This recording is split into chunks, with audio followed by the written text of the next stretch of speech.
When I was younger I used to be wild as an elephant's child.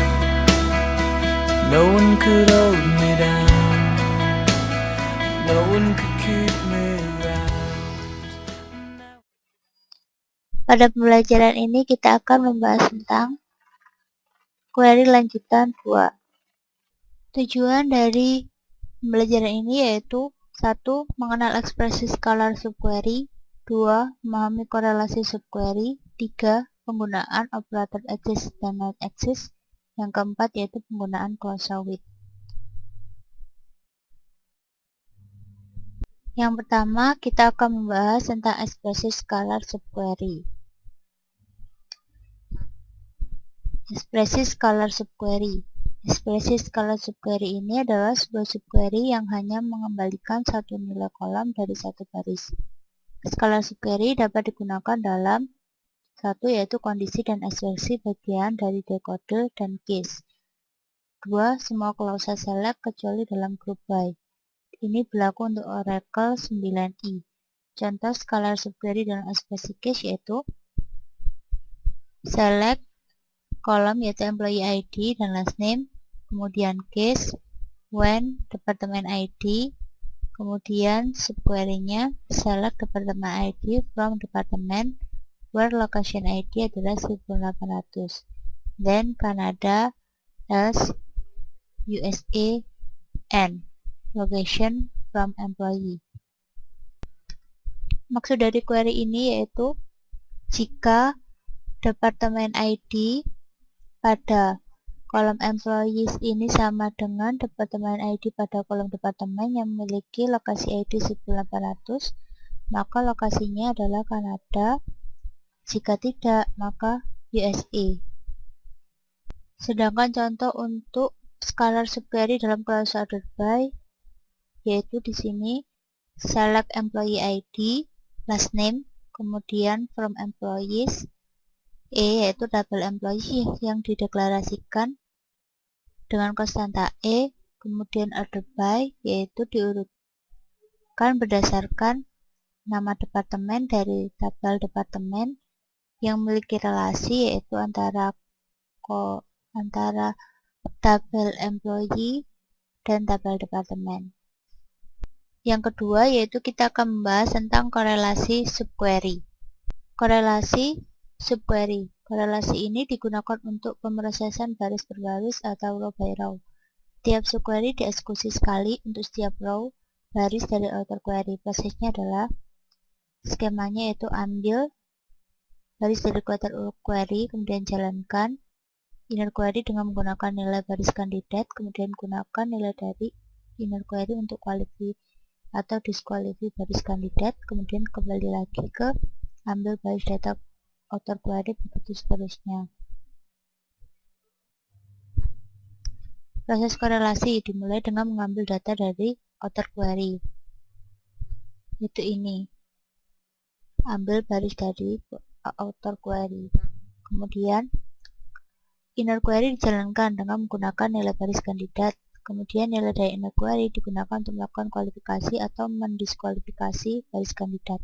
Sintak penulisan korelasi subquery yaitu select, kemudian pilih kolom 1 dan kolom 2 atau lebih dari 2 kolom, from yaitu dari tabel asal kita tambahkan outer, kemudian where kolom, nama kolom, kemudian operator, kemudian subquery select kolom 1, kolom 2 dari tabel asal where merupakan ekspresi sama dengan outer, kemudian ekspresi 2.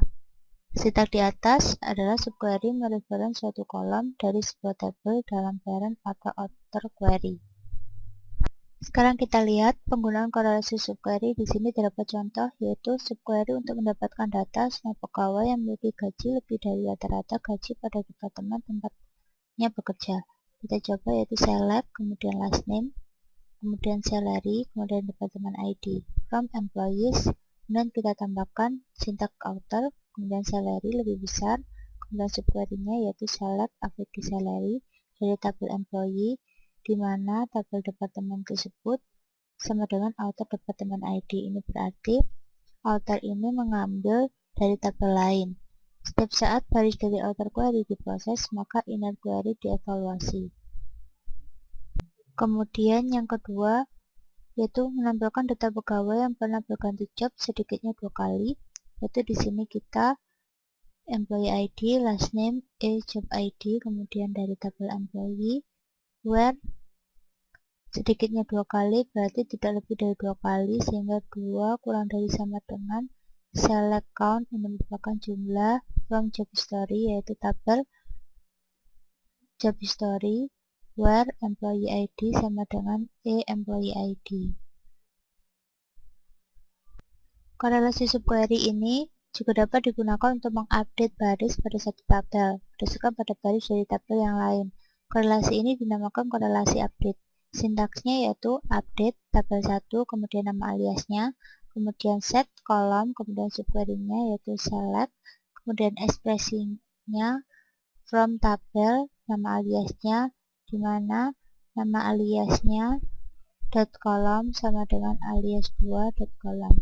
Lakukan dan dinormalisasi pada tabel employee dengan menambahkan satu kolom pada tabel tersebut untuk menyimpan nama departemen, yaitu kita coba alter tabel employee add department name voucher 2 dengan value yaitu 14.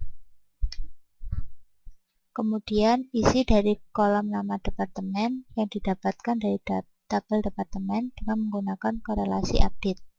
Ini kita coba, yaitu update employee A, kemudian set department name, subquery-nya yaitu select department name from department D, where A department ID sama dengan D department ID. Ini berarti kita mengupdate, yaitu pada tabel employee kita update nama departemen, yaitu sama dengan nama departemen pada tabel departemen. Korelasi subquery juga bisa digunakan untuk menghapus, yaitu dengan sintaks delete from, kemudian nama tabelnya, kemudian alias nama tabelnya, kemudian di mana nama kolom, kemudian operatornya, kemudian subquery-nya yaitu kita select, kemudian expression, kemudian from nama tabel dengan nama aliasnya, kemudian kita relasikan yaitu nama tabel, alias, dan kolomnya, serta nama alias yang kedua dan kolomnya. Berikut ini adalah contoh. Kita akan menghapus baris-baris dari tabel employee yang juga terdapat pada tabel employee history. Kita coba yaitu delete from employees dengan nama alias E, kemudian employee ID ini sama dengan employee ID pada tabel employee history, sehingga didapat relasi employee ID sama dengan employee ID. Yang ketiga yaitu kita akan membahas tentang operator exist dan not exist. Operator exist dan not exist ini digunakan untuk menguji keberadaan dari baris dalam himpunan hasil dari subquery. Jika ditemukan, maka pencarian tidak dilanjutkan dalam inner query dan kondisi ditandai dengan true. Jika tidak ditemukan, maka kondisi ditandai dengan false dan kondisi pencarian dilanjutkan dalam inner query. Berikut ini adalah contoh penggunaan operator exist untuk mencari pegawai yang memiliki sedikitnya satu orang bawahan. Kita coba, yaitu kita select employee ID, kemudian last name, kemudian job ID, department ID dari tabel employees, kemudian karena kita mencari pegawai yang sedikitnya satu orang, outer, tambahkan outer di sini, where exist, ini berarti sedikitnya satu orang bawahan, select X from employees, where manager ID sama dengan outer employee ID. Ini berarti manager ini mengacu pada tabel employee ID, sehingga didapatkan tampilan berikut. Untuk contoh penggunaan operator not exist, yaitu di sini kita akan menampilkan semua departemen yang tidak mempunyai pegawai. Kita select departemen ID, departemen name from tabel departemen nama alias D, where not exist. kita akan menampilkan semua departemen yang tidak mempunyai pegawai. Kemudian select X from employees where departemen ID sama dengan D departemen ID, sehingga ditampilkan departemen ID, departemen name.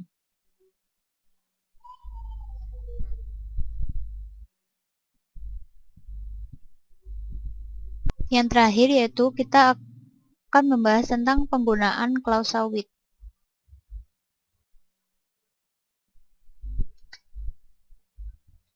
Dengan klausa with, kita dapat menggunakan block query yang sama dalam statement select pada saat terjadi lebih dari sekali dalam complex query.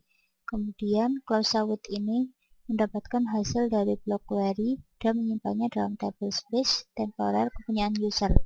Klausa with dapat meningkatkan performansi. Ini merupakan contoh penggunaan klausa with. Ini digunakan untuk menampilkan nama departemen dan total gaji untuk setiap departemen yang memiliki total gaji lebih besar dari gaji rata-rata pada sembarang departemen.